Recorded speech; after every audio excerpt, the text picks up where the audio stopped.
Assalamualaikum warahmatullahi wabarakatuh. Ini ada tamu dari jauh dari kota Lamongan ingin menanyakan halnya bermacam-macam penyakit dan cara pengobatannya. Monggo Mas Bun. Oh iya, sebelumnya saya ucapkan banyak-banyak terima kasih ya Pak Wahyu ya. Karena di sini saya jauh-jauh datang ke sini ingin tahu apa yang menjadi penyebab musabab penyakit kena guna-guna itu sampai seseorang kena guna-guna itu. Solusinya untuk pengobatan untuk mengatasi guna-guna, kita harus tahu penyebabnya. Penyakit itu kan ada 3. Penyakit karena penyakit yang benar medis, dan ada juga yang dikatakan non medis, dan ada juga dikatakan karena karma dari perbuatan. Nah, makanya kalau kita dalam pengobatan itu, kalau kita nggak tahu mana yang karma, mana yang kena guna-guna, dan mana yang dikatakan penyakit medis, jadi kita harus paham, yang betul-betul paham. Jadi ada 3 sebab itu tadi ya, Pak Wahyu ya. Karena di dalam pengobatan alternatif ini kadang-kadang orang nggak paham penyakit.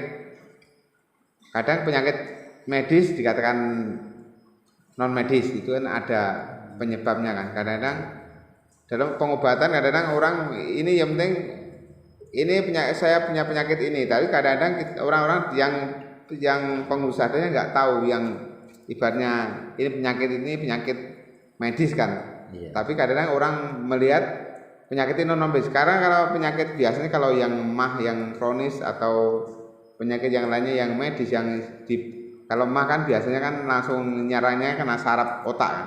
Karena kalau biasa orang nggak tahu itu dikira penyakit non medis. Tapi sebenarnya itu adalah murni. Jadi pengasaman lambung itu kan, kalau pengasaman lambung sudah kronis kan larinya ke saraf otak. Jadi biasanya kalau sudah kena kronis, kena saraf otak, biasanya orangnya linglung, tidak punya kepercayaan diri, dan punya rasa takut dalam hal apapun ya. Mungkin jadi semacam bisa kayak kehilangan ingatan ya, gitu. Betul ya, betul. Kalau sudah kronis seperti itu. Kadang kalau yang dikatakan karma itu juga susah kadang membedakan. Kalau orang mau berobat, Pak, saya mempunyai jenis keluhan seperti ini. Kadang yang punya karma ya. Karma itu kadang kalau kita nggak tahu sebab musababnya karma, itu kadang juga repot. Karena karma itu bisa disebabkan karena perbuatan seseorang, mungkin mendolimi orang, atau dia mempunyai catatan masa lalu yang membuat dirinya akhirnya terdampar dalam penyakit itu sendiri. Nah, kadang-kadang orang nggak tahu ya sebenarnya itu penyakit karma itu penyakit apa. Nah, makanya itu kita dalam seorang pengusaha harus benar-benar cerdik, tahu mana yang non medis, mana yang medis, mana yang karma, itu harus paham. Kalau nggak paham akhirnya terjebak di dalam lembah kehitaman. Jadi sama-sama nggak tahu, akhirnya tidak tahu jalan keluarnya, riwayatnya, dan ibaratnya akar dari permasalahan penyakit itu sendiri. Makanya seorang pengusaha harus tahu akar masalahnya penyakit itu berawal dari apa. Kalau sudah tahu akar masalahnya kan, orang kan kalau ini penyakitnya non medis, ya kita menggunakan dengan jalan ruqyah atau pengobatan secara non medis dengan doa lah, dalam arti dan doa. Kalau yang medis kita menggunakan hipnoterapi holistik atau pengobatan secara pakai herbal atau pengobatan energi prana. Kalau yang penyakit yang karma itu biasanya kita lihat dari sebab akibatnya penyakit itu sendiri kan. Kalau mungkin dia orang itu mempunyai salah sama seseorang, mungkin kita harus beri orang itu memberi maaf sama seseorang, atau dia minta maaf kalau dia punya salah.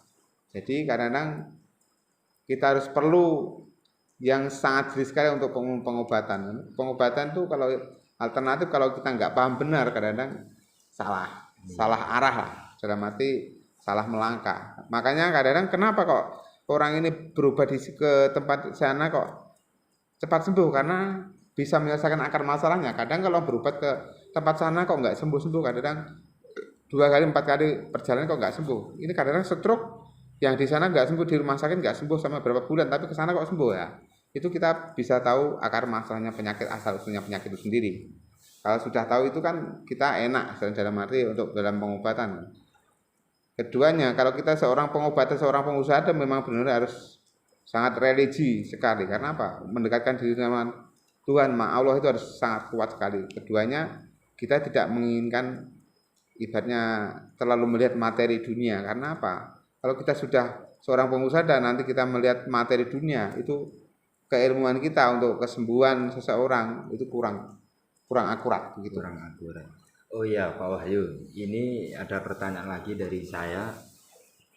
Yang menjadikan sebab musabab ada 3 perkara. Ya. Dan menurut pengalaman Pak Wahyu, yang paling sulit untuk ditangani dari 3 sebab tadi itu yang mana perkiraannya? Kalau yang 3 penyakit, dikatakan 3 masalah tadi, 3 sebab masalah penyakit itu sendiri, itu yang susah ditangani adalah penyakit karma. Yang dari karma itu.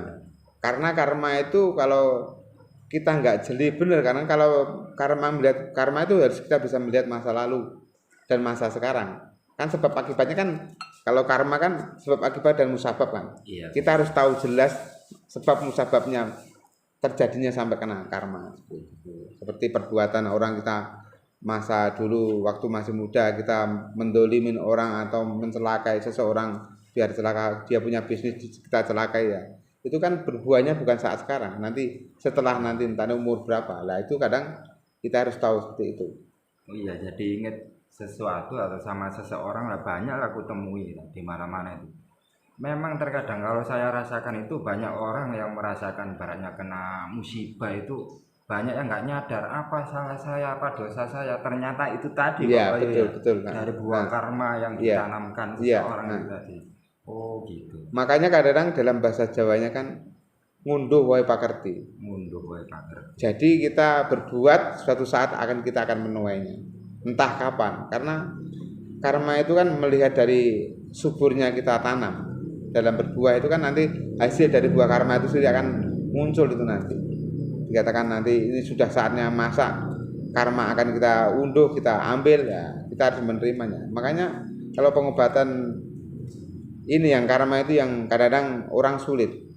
Kadang mungkin dia masa lalunya sangat kelam, kita mencari akar masalahnya kadang-kadang susah. Tapi kalau dalam hati kita, di dalam diri kita diberi suatu keyakinan dan kepercayaan diri, keduanya mempunyai sugesti yang tinggi, keyakinan yang tinggi, ketulusan yang tinggi, keikhlasan yang tinggi, insya Allah semuanya bisa diatasi. Oke. Terima kasih Pak Wahyu ya atas pemasukan. Alhamdulillah jauh-jauh saya dapat banyak ilmu ya. Oke saudaraku tercinta dimanapun berada, sekali lagi ingat apa kata Pak Wahyu tentang karma. Kita harus ya berusaha untuk memperbaiki diri biar kita itu enggak menanamkan buah karma yang jelek sehingga sampai bisa menimbulkan kena guna-guna kayak gitu. Ya gitu Mas Nur, terima kasih atas sharingnya kita pada malam ini, mungkin menambah wawasannya, pemikiran masa ke depan kita untuk lebih hati-hati dan untuk lebih berbuat baik pada seseorang kan. Amin. Terima kasih. Terima kasih Bapak Wahyu ya. Terima kasih. Assalamualaikum. Waalaikumsalam.